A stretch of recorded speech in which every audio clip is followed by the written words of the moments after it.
ওকে, আমরা এখানে একটা লোগোটা অ্যাড করে দিই। ওকে, আমি ইন্ট্রো দিতে ভুলে গিয়েছিলাম। ইন্ট্রো হচ্ছে আমরা এই টিউটোরিয়ালটা ২ টা পার্টে ভাগ করে দিয়েছি। সো এটা আমাদের এই পার্ট 2, অর্থাৎ এখানে আমরা বাকি কাজটুকু কমপ্লিট করব। সো এখানে আমরা ফেসবুকের লিঙ্ক আপ করব। এখানে অর্থাৎ আমাদের এখানে একটা লোগো আনতে হবে। সাপোজ এটা হচ্ছে ফেসবুকের লোগো, আমাদেরও তো এখানে একটা লোগো লাগবে।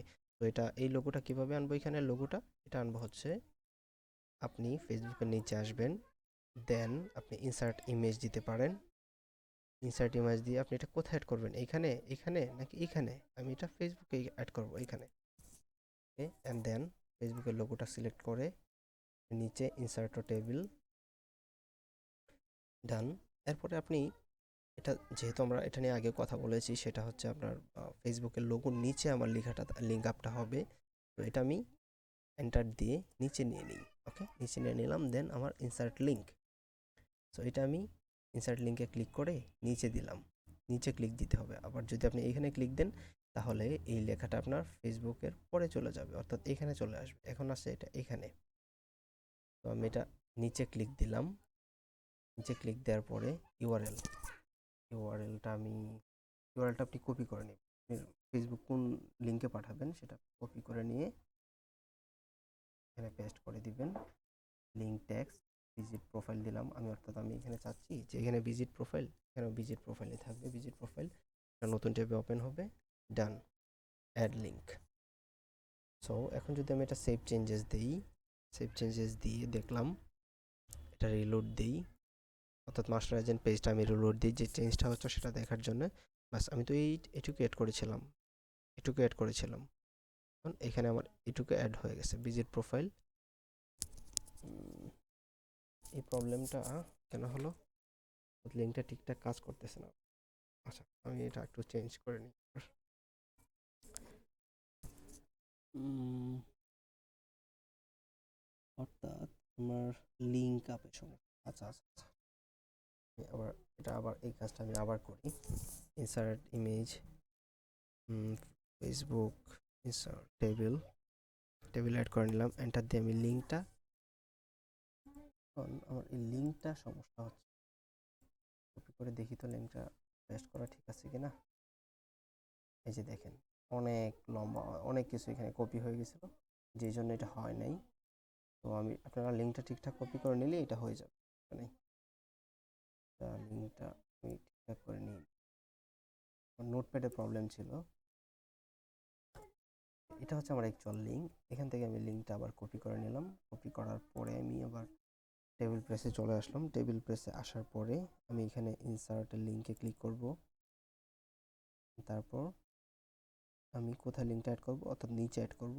ক্লিক করলাম, ইউআরএলে গিয়ে পেস্ট করলাম, লিঙ্ক ট্যাক্স, ভিজিট প্রোফাইল, নতুন ট্যাবে ওপেন হবে, অ্যাড লিঙ্ক হয়ে গেল। এখন আমরা এটাকে সেভ চেঞ্জেস দিব। ডান, মাস্টার এজেন্টে আসবো, এটা রিলোড দিলাম। এখন আবার ক্লিক করে দেখি প্রোফাইলটা কি ঠিক আছে কিনা। এখন ঠিক আছে।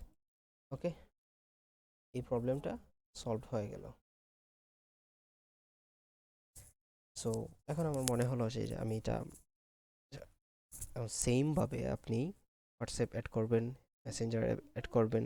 জাস্ট আপনি এখানে একটা হোয়াটসঅ্যাপের লোগো অ্যাড করবেন। হোয়াটসঅ্যাপের লোগো অ্যাড করার জন্য ইনসার্ট ইমেজে যাবেন, ক্লিক করবেন, এই যে হোয়াটসঅ্যাপ, ইনসার্ট টু টেবিল হয়ে গেল। মেসেঞ্জারের ক্ষেত্রে আপনি insert image, Messenger, Messenger add করে নেবেন, ইনসার্ট টু টেবিল। ওকে, এখন যদি আমরা সেভ চেঞ্জেস করি, ডান। এখানে আমরা যদি এসে মাস্টার এজেন্টে এসে রিলোড দিই, দেখেন এই যে আমার এগুলো অ্যাড হয়ে গেছে, বাট কোনো লিঙ্ক আপ নেই। সো লিঙ্ক আপ কীভাবে করবো আমরা এখানে দেখেছি, সেম। সো এখন আমার মনে হলো যে আমরা এটা একটা ডেমো এড করেছিলাম, 205 নাম্বার XYZ, এটা আমরা একটা ডেমো এড করেছিলাম। এই ডেমোটা আমরা এখন রিমুভ করে দিব। কিভাবে করব? এখন আমি তো ডেমোটা রিমুভ করব। আপনার মনে হলো যে এই ব্যক্তিকে আপনি আপনার সাইটে রাখবেন না, আপনি ওনাকে রিমুভ করে দেবেন। সেটা করতে পারেন কিভাবে? সো আমি মনে করলাম 202 নাম্বার ব্যক্তিকে আমি রিমুভ করতেছি। সো আমি টেবিল প্রেসে আবার চলে আসব। টেবিল প্রেসে আসবো, এসে এই যে 200 আমরা বলেছিলাম কি এখানে 202 নম্বর ব্যক্তিকে রিমুভ করব, আর এখানে আমরা মনে করলাম যে 205 নম্বর ব্যক্তি 202 নম্বর ব্যক্তি, ওনাকে আমি রিমুভ করে দেবো। সেটা আমরা কীভাবে করতে পারি? এটা করতে পারি, এটা আপনি সিলেক্ট করে নেবেন, দেন একটু নিচে আসবেন, এখানে ডিলেট অপশন আছে, ডিলেট, তারপরে ওকে করে দিবেন, ডান, চলে গেছে। যাওয়ার পরে আপনাকে মাস্ট বি সেভ চেঞ্জেস দিতে হবে, অর্থাৎ আপনাকে মনে রাখতে হবে টেবিল প্রেসে কোনো কিছু চেঞ্জ করার পরে সেটা অবশ্যই আপনাকে সেভ চেঞ্জেস করতে হবে। সেভ চেঞ্জেস না হলে সেটা আবার আগের মতোই চেঞ্জ হয়ে থাকবে, চেঞ্জ হবে না। সেভ চেঞ্জেস দিলাম। এখন যদি আমরা এখানে এসে রিলোড দেই মাস্টার এজেন্ট পেজে, ওকে দেখেন এখানে নেই, 4টা ছিল, 4টাই।